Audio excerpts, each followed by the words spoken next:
Royal Exclusive is launching our first live show and you can be part of the audience. Join me at our HQ in the heart of London to put your questions to legendary Sun Royal photographer Arthur Edwards and former BBC Royal correspondent Jenny Bond. Head to the link in the description below for tickets. Reading your book that you both put together, Diana, Closely Guarded Secrets, very good. But in there, you don't pull punches about Al-Fayed and what happened in Paris. There's a quote here.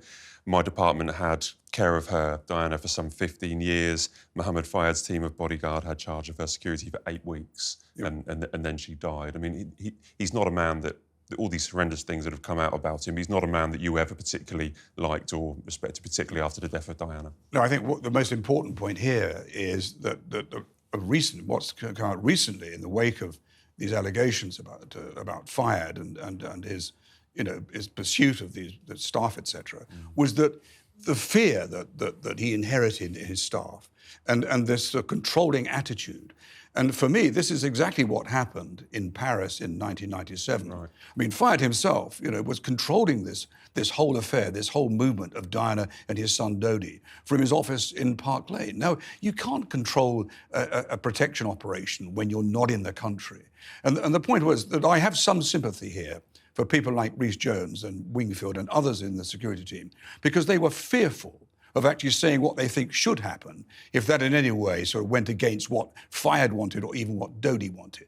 So although I've been very critical of that operation in Paris, with some justification, the reason why that happened, it wasn't because of, well, it was because of Rhys-Jones and his security team, but they were so fearful of what Fayed would say if they for once recommended something that he disagreed with. And the one thing that they should have done, which they didn't do, was actually remove Henri Paul from the driving seat, because he was the cause of the accident. But they couldn't do that. Henri Paul had been a key member of the Fayed dynasty for 15, 16 years. He was much higher up that rung of authority than either Rhys-Jones or Wingfield. And so for that reason, had they taken him out of that driving seat, that accident would not have happened. But it was the fear and the control that Fayed, pervaded over these people, which he's done, sadly, with his employees over many, many years. Rob, this isn't the first time that unsavoury characters try to ingratiate themselves with the royal family. I mean, Prince Andrew and Epstein, for instance. Did you have any run-ins with Fayed? Not run-ins. I met him a few times. I mean, the reality is these claims are, if proven to be true, are absolutely horrendous, and there's obviously a lot of them, and the investigation was very thorough, but we'll have to wait and see what comes out.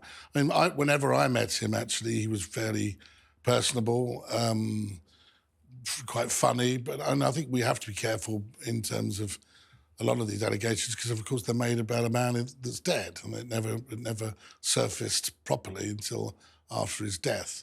That said, he wielded ran Harrods as if it was like Napoleon. He was in charge of the place, and there were a lot of people that were in fear of him or worried about their careers. So that's all involved. But yeah, I met him a few times. I met him when I was after Diana's tragic death. That I was on the Daily Express, and if you remember at the time, the Daily Express were before I left, we kept writing stories long after I left about really were being fed by Fayed about the whole conspiracy theory. And I remember going along to his office in Harrods, and he presented me with all this evidence, which some of it was not evidence because there were affidavits that were unsigned, and it was a bit of a mess, actually. And I just thought, and I would point that out, so we can't possibly run this. But I mean, he used to give you a load of goodies. You were talking about the goodie bags he would give. He would present all these things, including ties, which were clip-on ties. He said, well, you can't wear a full tie because the security services will come behind you and try to strangle you. So he was very, very obsessed with all of that stuff, almost to the point of slightly paranoid about the security services and the establishment. Well, he believed, he peddled that conspiracy theory, didn't he, that Diana's death was caused by the establishment of CIA and MI5. Yeah, but he did all of that, and we had to sit and listen to all this. I mean, this is one of the reasons I left the Express. We were going to write the book together. I looked at it, and he was giving evidence about the guy who made the ring, saying that it was an engagement ring for Diana, and it wasn't signed. And all these things, he had affidavits and evidence of the bloods on Henri Paul, which proved he wasn't drunk.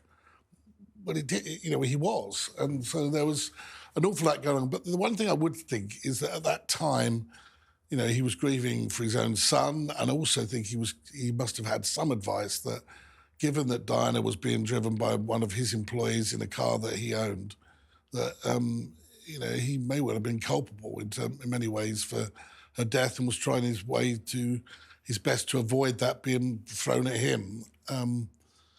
But he was a man in grief as well because he lost his son, so you have to bear that in mind.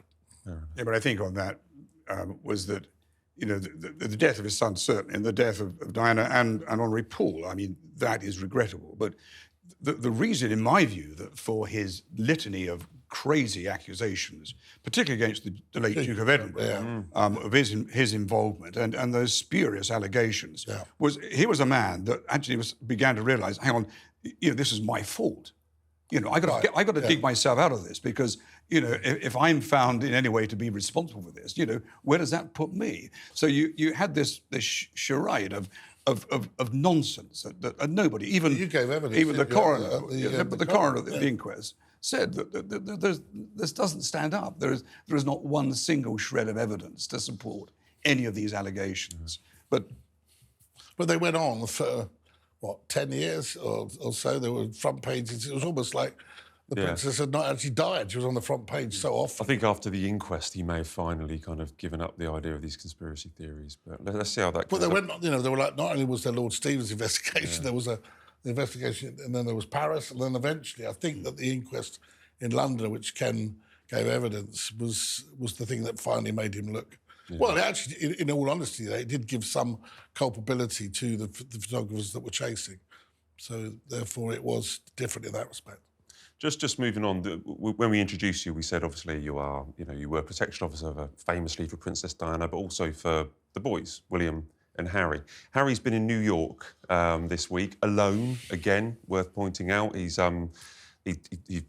not travelled with Meghan. He's travelling back to the UK this weekend. We believe not without Meghan. At a Halo Trust event, obviously that was something that Diana was really into. He said that he was carrying on Diana's legacy is something he takes very seriously. Knowing what you know about Harry and Diana and the years you spent with them, is he right? Is he successfully carrying on Diana's legacy in everything he's doing? Well, there's no doubt in my mind that the one thing that Harry's spoken about often is his mother and the impact and the way that she carried out her work, even after she'd abandoned almost entirely her own charities and her work. I mean, the two remaining charities that she hung on to was certainly the work with the British Red Cross that encompassed the landmines in Mozambique. And which now Harry himself has picked up where Diana left off, because he passionately believed in his mother. His mother was so influential in his life, as and indeed, William would say the same. And I don't think, even now, 25, 26, 27 years after Diana's death, both her children are talking about the work that she did. And I, for one, would never have thought that so long after her death, we would still be talking about Princess Diana. But, I think this is what Harry wants to do. I mean, it will never fade in his view. It's a shame that this is not seen as a combined effort with his wife, Meghan. But, the rumours that surround that are endless.